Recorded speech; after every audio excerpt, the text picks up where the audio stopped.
ఉన్న బంగారాన్ని విడిపించి ఆ రోజు ఆన్లైన్ రేటుకే మేము కొంటాం. Sharma gold company. ప్రస్తుతం మనతో పాటు ఉన్నారు ప్రముఖ హైకోర్టు అడ్వకేట్ కరుణ్ సాగర్ గారు. ఆయన తిరుమల తిరుపతి దేవస్థానానికి సంబంధించిన ఇష్యూలో లడ్డు ప్రసాదాన్ని ఎవరెవరైతే కల్తీ చేశారో వాళ్ళందరి మీద కేసు పెట్టాలని చెప్పేసి సైదాబాద్ పోలీసులను ఆశ్రయించారు. అందులో ఎక్స్ సీఎం జగన్మోహన్ రెడ్డి గారితో పాటు అప్పటి టీటీడీ బోర్డు మెంబర్స్, చైర్మన్ అందరి మీద కూడా కేసు నమోదు చేశారు ఆయన. దీనికి సంబంధించి మరింత సమాచారాన్ని ఆయన అడిగి తెలుసుకుందాం. నమస్తే అండి కరుణ్ సాగర్ గారు. ఏంటి, ఎందుకు మీరు వాళ్ళ మీద పర్టికులర్గా కేసు పెట్టారు? సేమ్ టైము ఏమని కేసు పెట్టారు? స్టేటస్ ఏంటి చెప్పండి. ఒక హిందువుగా ఒక సనాతన ధర్మాన్ని అవలంబిస్తూ సనాతన ధర్మాన్ని పాటిస్తూ అలాగే కలియుగ ప్రత్యక్ష దైవంగా భావించేటువంటి తిరుపతి వెంకటేశ్వర స్వామిని కొలుస్తూ ఉన్నటువంటి లైఫ్ లో ఒక ఫ్యామిలీలో పుట్టినటువంటి వ్యక్తి. చిన్నప్పటి నుంచి కూడా తల్లిదండ్రులతో పాటు పెద్దయిన తర్వాత పెళ్ళైన తర్వాత పిల్లలతో పాటు ఫ్యామిలీతో పాటు ఫ్రెండ్స్ తో పాటు వెళ్ళి వస్తుంటాం. అక్కడ వెళ్ళొచ్చి అక్కడ ప్రసాదాన్ని చాలా పవిత్రతతో దాన్ని చూస్తుంటాము. కింద పడ్డా కళ్ళకు అదుకొని తింటాము. దాన్ని తీసుకొచ్చి వేరే వాళ్ళకు పంచుతాం.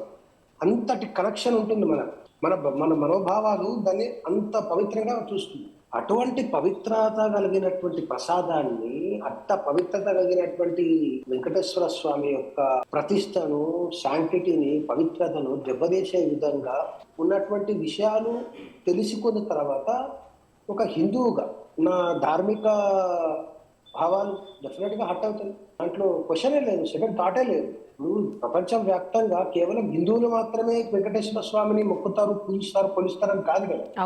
అనేక దేశాలకు సంబంధించినటువంటి అనేక మత పంతులను అవలంబించేటువంటి వారు కూడా వెంకటేశ్వర స్వామి దగ్గరికి వస్తారు. మీరు టూరిస్టులు, చాలా మంది టూరిస్టులు వస్తారు. అది హిందువుల విషయమే కాదు, చాలా ప్రపంచంలో చాలా మందికి సంబంధించినటువంటి విషయం. 20th రోజు నాకు నాలెడ్జ్కి ఏమొచ్చిందంటే, ఒక గుజరాత్ బేస్డ్ ప్రైవేట్ ల్యాబొరేటరీలో తిరుపతి ప్రసాదంలో వాడేటువంటి నెయ్యి శాంపుల్స్ టెస్ట్ చేస్తే ఆ నెయ్యి శాంపుల్స్ లో బీఫ్ టాలీ, ఫిష్ ఆయిల్ మరియు పోర్క్ ఆయిల్ తెలిసి ఉన్నది, ప్రజెన్స్ ఉందని చెప్పి మనం పవిత్రంగా భావించి దేవుడికి సమర్పించి మనకు ప్రసాదంగా ఇచ్చేటువంటి దాంట్లో ఆ రకమైనటువంటి పశువుల కలేబరాల నుంచి తీసినటువంటి ఆయిల్ని మనకు ప్రసాదంలో తయారీకి వాడిందంటే ఒక హిందువుగా మీ మనోభావాలు దెబ్బతిన.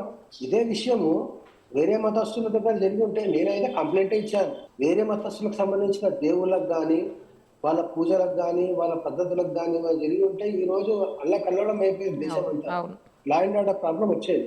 చాలా విచిత్రమైన విషయం ఏంటంటే, iPhone 16 రిలీజ్ అయితే దాన్ని కొనడానికి రోడ్ల మీద గంటల లైన్లో నిలబడ్డటువంటి హిందువులు వాళ్ళు పవిత్రంగా భావించేటువంటి వెంకటేశ్వర స్వామి యొక్క ప్రసాదంలో ఈ రకమైనట్టు వచ్చింది అని తెలిసి ఒక్కరు స్పందించలేదు, రోడ్డు మీకు రాలేదు. చాలా దురదృష్టకరమైనది. సరే, అది విషయం పక్కకు పెడితే ఈ కంప్లైంట్ ల్యాబ్ రిపోర్ట్ వచ్చింది. ఆ ల్యాబ్ రిపోర్ట్ సంబంధించినటువంటి విషయాన్ని ఇమీడియట్ గా నెక్స్ట్ డేనే టీటీడీ బోర్డు మెంబర్స్ కన్ఫర్మ్ చేశారు. ఈవో గారు కన్ఫర్మ్ చేశారు, అవును నిజమే, ఆ ల్యాబ్ రిపోర్ట్ ప్రకారము ఆ గీ శాంపిల్స్ లో ప్రజెన్స్ ఉన్నది, ఆ రిపోర్ట్ ప్రకారము కరెక్టే అని అన్నాడు. కాబట్టి మేము ఇమీడియట్ గా గీ ఎవరైతే సప్లై చేస్తున్నారో ఆ సప్లైస్ ని మేము ఆపేశాము, వాటిని రిటర్న్ పంపించేశాము, మేము మొత్తం ప్రక్షాళన చేస్తాము, ఎవరు బాధ్యులో వాళ్ళపైన ఎంక్వైరీ చేసి శిక్షిస్తామని చెప్పాడు. మరి ఇన్ని రోజులు ఒక పవిత్రంగా భావిస్తూ ఒక దేవుడికి ప్రసాదాన్ని నేను తింటున్నా, ప్రసాదాన్నే కలుషితం చేసేసి పెట్టారంటే నా మనోభావాలు దెబ్బతిన్నట్టే కదా. ఆ భగవంతుని ఈ రోజు ఒక విషయం చిన్న ఎక్స్ప్లెనేషన్ ఇస్తానండి. ఒక నాసిరకం నెయ్యిని తీసుకొని వచ్చి దాంట్లో లడ్డు ప్రసాదం చేశాను. నాసిరకం నెయ్యిలో బీఫ్ టాలీ ఉంది, పోర్క్ టాలీ ఉంది, ఫిష్ ఆయిల్ ఉంది. మనం తిరుపతి దేవస్థానంలో కిచెన్ ఎక్కడ ఉంటుందండి? వెంకటేశ్వర స్వామి టెంపుల్ పక్కనే ఉంటుంది, కోర్టు వాడరు దాన్ని, లడ్డూలు తయారు చేసే ప్రాంతం. ఈ మొత్తం టెంపుల్ పైన, తిరుమల పైన నాన్ వెజ్ నిషేధం కదా. అవును. మందు, మద్యపానము, సిగరెట్, గుట్కాలు నిషేధమే కదా. అవును. నిషేధ ప్రాంతానికి ఆ చనిపోయిన జంతు కలేబరాల నుంచి తీసినటువంటి ఆయిల్ ని తీసుకొచ్చి అక్కడ తీసుకొచ్చింది. ఫస్ట్ వైలేషన్ అక్కడ చేసింది, పవిత్రత భంగం కలిగించిరా. దాన్ని కిచెన్ లో తీసుకెళ్లి ఈ ప్రసాదం తయారీలో దాన్ని వాడిరా. తయారు చేసే వాళ్ళు అయితే వైష్ణవ సాంప్రదాయానికి చెందినటువంటి వాళ్ళే కదా. వాళ్ళ చేత ఒక నాన్ వెజ్ కి సంబంధించినటువంటి ఒక ఆయిల్ తో వాళ్ళ చేతికి అంటినట్టే కదా. అదే ప్రసాదాన్ని తీసుకుపోయి భగవంతునికి సమర్పించింది కదా. ఆ సమర్పించిందే ప్రసాదం అని చెప్పి మనకు పంచిరు కదా. ఇంత పవిత్రమైనటువంటి ప్లేస్ ను అపవిత్రం చేయడమే కాకుండా ఆ అపవిత్రపు ఆయిల్ గీతోటి వాడినటువంటి ప్రసాదాన్ని దేవునికి సమర్పించి మనకి ఇస్తే మనం దాన్ని పవిత్రంగా భావించి తింటే ఈ రోజు నేను మాంసాహార హిందువులు, చాలా మంది శాకాహారాన్ని తిని ఉంటారు. వాళ్ళ ఎంత నిష్టతో అయితే వాళ్ళు శాకాహారాన్ని పాటిస్తున్నారో వాళ్ళ నిష్టను భంగం కలిగించినట్టే కదా ఈరోజు. మరి ఇన్ని తప్పులు జరిగితే ఇంత పవిత్రమైన ప్లేసెస్ ని, ప్రసాదాలను, దేవుని గుడిని, ఆ ప్రాంతాన్ని అపవిత్రం చేసినటువంటి ఇంత పెద్ద పని జరిగితే కంప్లైంట్ ఎందుకు ఇవ్వద్దు? కంప్లైంట్ ఇవ్వాల్సిందే ఈ విషయంలో. ఇది డెఫినెట్ గా నా యొక్క మనోభావాలే కాకుండా హిందువుల యావత్ భారతదేశంలో ఉంటే హిందువులు మనోభావాలు దెబ్బతీయించినట్టే. అలాగే ఆ భగవంతుని పవిత్రతను దెబ్బతీయడమే, ఆ ప్రసాదం పవిత్రతను కూడా దెబ్బతీయడం. మనము టీవీలో చాలాసార్లు చూసామండి. ప్రెసిడెంట్ ఆఫ్ ఇండియా వస్తారు, వైస్ ప్రెసిడెంట్ ఆఫ్ ఇండియా వస్తారు, తిరుమలకు ప్రైమ్ మినిస్టర్ వస్తారు, అనేక కౌన్సిల్ ఆఫ్ మినిస్టర్స్, స్టేట్ గవర్నర్లు వస్తారు, చీఫ్ జస్టిస్ ఆఫ్ ఇండియా నుంచి అనేక రకమైన జడ్జిలు వెళ్తారు. అందరూ కూడా పవిత్ర భావమనే వెళ్తారు కదా. ఇప్పుడు ఈ రోజు మీరు ఆ నాశనకమైనటువంటి గీతో ఉన్నటువంటి అవన్నీ ఏదైతే కలేబరాలు చేసినటువంటి కొవ్వును దాంట్లో ఉందంటే వాళ్ళందరికీ అవన్నీ తినిపించినట్టే కదా. ప్రధానమంత్రి గారు తిరుమలకు వచ్చారు.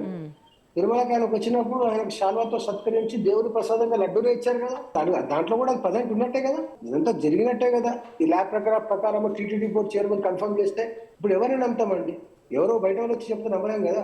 టీటీడీ బోర్డు చెప్తేనే నమ్ముతాం మనం. టీటీడీ బోర్డు చెప్పింది కాబట్టి నేను నమ్ముతున్నా. టోకన్లు ఉన్నాయి, ఈ రోజు దర్శనం లేదు అంటే నమ్ముతాం. దర్శనం ఉంది ఈ రోజు అంటే నమ్ముతాం. అవును, ఆ లడ్డూలో జంతు కళాలకు సంబంధించినటువంటి కొవ్వును ఆ గీలో వేయడము, ఆ గీతోటి ప్రసాదం తయారు చేశారు, మొత్తం అపవిత్రమైంది కాబట్టి సంప్రోక్షణ చేస్తున్నామని చెప్పారు. కాబట్టి నమ్మినామండి, నమ్మి కంప్లైంట్ ఇచ్చాం. తప్పే ఉంటాను. అంటే చాలా మంది క్వశ్చన్ చేస్తున్నారు, అట్లా కంప్లైంట్ ఇస్తారు, పొలిటికల్ గా ఎవరో చీఫ్ మినిస్టర్ స్టేట్మెంట్ ఇచ్చిన తర్వాత కంప్లైంట్ ఇస్తారంటే నేను చీఫ్ మినిస్టర్ని ఎక్కడ కోట్ చేయలేదు దీంట్లో నా కంప్లైంట్. నేను సోషల్ మీడియాలో చూసినటువంటి ల్యాబ్ రిపోర్ట్ ఇక్కడ పెట్టాను నేను. ల్యాబ్ రిపోర్ట్ ఎన్డీడీబీ కాఫ్ లిమిటెడ్ వాళ్ళు ఇచ్చినటువంటి రిపోర్ట్, దాన్నే తిరుపతి దేవస్థానం బోర్డు కన్ఫర్మ్ చేసింది. ఈవో గారు స్టేట్మెంట్ ఇచ్చారు. నా దగ్గర మొత్తం ట్విట్టర్ లో చూడండి, టీటీడీ దేవస్థానంది మొత్తం కన్ఫర్మ్ చేశారు, రిపోర్ట్స్ పెట్టారు. మేము ఆపేశాము, మొత్తం సంప్రోక్షణ చేస్తున్నాము, మళ్ళీ ఫ్రెష్ గా కొత్త గీ స్టార్ట్ తీసుకున్నాము, మళ్ళీ మొత్తం ప్రసాదం మొత్తం చేసుకున్నాము, ఎంక్వైరీ చేసుకున్నాము, దోషులను శిక్షిస్తామని ఇంత ఓపెన్ గా చెప్పిన తర్వాత మనోభావాలు దెబ్బతిన్నట్టుగా, మనోభావాలు దెబ్బతిని తప్పు జరిగింది అన్నట్టుగా. తప్పు జరిగింది కాబట్టి ఎవరైతే ఫార్మర్ చీఫ్ మినిస్టర్ గా ఉన్నారో, ఎవరైతే ఆ సమయంలో టీటీడీ చైర్మన్ గా ఉన్నారో, టీటీడీ బోర్డు మెంబర్స్ గా ఉన్నారో, ఆ టీటీడీలో అఫీషియల్స్ గా ఉన్నారు, వీళ్ళందరికీ కూడా తెలిసి ఈ తప్పును చేసే విధంగా వాళ్ళు పర్మిషన్ ఇచ్చినందుకు వాళ్ళ మీద కేసు వేయాలి. తెలుసు నాశనకం అని చెప్పి తెలిసినాక ఎందుకు అలవ్ చేసినావు? నీ జోబులో నుంచి డబ్బులు ఇచ్చి నువ్వైతే నెయ్యి తెస్తలేవు కదా. భక్తులు దేవుని మీద నమ్మకంతో హుండీలో వచ్చే డబ్బులు కానుకలనే మీరు ఆ దాని డబ్బులతో తీసుకొస్తున్నారు కదా. ఎవరు జోబుతో తీసుకుంటున్నారు? ఇంకా పైగా భక్తులు కానుకలుగా వేసే డబ్బుల నుంచే మీరు హానోరేరియం తీసుకుంటారు. టీటీడీ చైర్మన్ కానీ, బోర్డు మెంబర్స్ కానీ, అఫీషియల్స్ అందరూ జీతాలు తీసుకుంటారు. భక్తుల జీతాలు, భక్తుల డొనేషన్స్, కానుకలతోటి మీరు చేయాల్సిన సర్వీస్ చేయకుండా దాంట్లో ఇంకా ఏదో కలుషితమైనటువంటి నెయ్యిని తీసుకొచ్చి కలిపిందే కాకుండా అపవిత్రం చేసి అపవిత్రంతో తయారు చేసినటువంటి ప్రసాదాన్ని తీసుకుపోయి దేవునికి నైవేద్యంగా పెట్టి దాన్నే మాకు ప్రసాదంగా పంచడం ఎంత పెద్ద తప్పండి. ఇప్పుడు ఎవరెవరి మీద పెట్టారండి కేసు మీరు? నేను అప్పటి ఫార్మర్ సీఎం జగన్మోహన్ రెడ్డి గారి పైన ఈ సంఘటన జరిగినప్పుడు ఎవరు టీటీడీ చైర్మన్ ఉంటే వారు, ఎవరు బోర్డు మెంబర్స్ ఉంటే వారు, ఆ బోర్డు మెంబర్స్ తర్వాత అఫీషియల్స్ ఎవరైతే ఉంటారు, ఈఓలు కానీ, డిప్యూటీ ఈఓలు కానీ, అడిషనల్ ఈఓలు కానీ, ఎవరైనా సరే దీనికి సంబంధించినటువంటి డిసిజన్ మేకింగ్ లో, ఇంప్లిమెంటేషన్ లో ఎవరు అందరి మీద కేసులు బుక్ చేయాల్సిందే. ఎక్కడండి ఏ ప్లేస్ కంప్లైంట్ చేశారు? హైదరాబాద్ పోలీస్ స్టేషన్ ఇవ్వడం జరిగింది. మా రెసిడెన్స్ ఉన్నటువంటి లోకల్ జూరిస్డిక్షన్ వస్తుంది కాబట్టి అక్కడే ఇచ్చాము. పోలీసు వారు దానిపైన లీగల్ ఒపీనియన్ కోసం పంపామని చెప్పారు. వాళ్ళ రిప్లై కోసం వెయిట్ చేస్తున్నాము. ఇప్పుడు ఒక చిన్న ఉదాహరణ చెప్తాను. ఒక బ్యాంక్ మేనేజర్ ఉంటాడు, కింద అసిస్టెంట్ బ్యాంక్ మేనేజర్ అందరూ ఉంటారు. ఒక లోన్ అప్లై చేసి ఫ్రాడ్ ప్లే చేసి లోన్ తీసుకుంటే ఎవరి మీద యాక్షన్ తీసుకుంటారండి? శాంక్షన్ చేసిన అథారిటీతో సహా తీసుకున్న వారికి అందరికీ చేస్తున్నారు. అవును. ఇది కూడా అంతే. తప్పు జరిగిందని కన్ఫర్మ్ అయిపోయిందాక కంప్లైంట్ ఇచ్చాం. కాబట్టి పోలీస్ వారికి నా విజ్ఞప్తి ఏంటంటే దీనిపైన చర్యలు తీసుకోవాలి, సరైన విచారణ చేసి అసలైన దోషులను తీసుకొని రావాలి. ఎందుకంటే ఇటువంటిది పునరావృతం కావచ్చు. ఇంతమంది భావభావాలతోటి ముడిగట్టుకున్నటువంటి ఈ యొక్క విషయం పైన ఇంకోసారి అట్లాంటి అపహాస్యపు అపవిత్రపు చర్యలు జరగద్దని ఇంటెన్షన్తో కంప్లైంట్ ఇవ్వడం జరిగింది. కేసు స్టేటస్ ఏంటండి? పోలీస్ వాళ్ళు నాకు ఇచ్చిన అప్డేట్ ప్రకారము కంప్లైంట్ ను లీగల్ ఒపీనియన్ పంపడం జరిగింది. ఓహో. లీగల్ ఒపీనియన్ లో వాళ్ళకు ఏ రకమైన ఒపీనియన్స్ దాన్ని బట్టి వచ్చారు. మీరు ఇందాక చెప్పినట్లు కలియుగ ప్రత్యక్ష దైవం అయినటువంటి వెంకటేశ్వర స్వామి అందరికీ దైవం. ఇది మా జిల్లాకి, మా రాష్ట్రానికి, మా దేశానికి అనుకోవడానికి లేదు. ప్రపంచవ్యాప్తంగా ఉన్నారు ఆయనకు భక్తులు. కంప్లైంట్ చేయడంలో తప్పు లేదు. ఖచ్చితంగా దీనికి ఒక పరిష్కారం కనుగొనబడి ఎవరైతే నిజంగా తప్పు చేశారో వాళ్ళు శిక్షించబడాలని కోరుకుందామండి. Thank you so much. Suman టీవీలో మీ పర్సనల్ అండ్ బిజినెస్ ప్రమోషన్స్ కోసం కింది నెంబర్కి కాంటాక్ట్ చేయండి.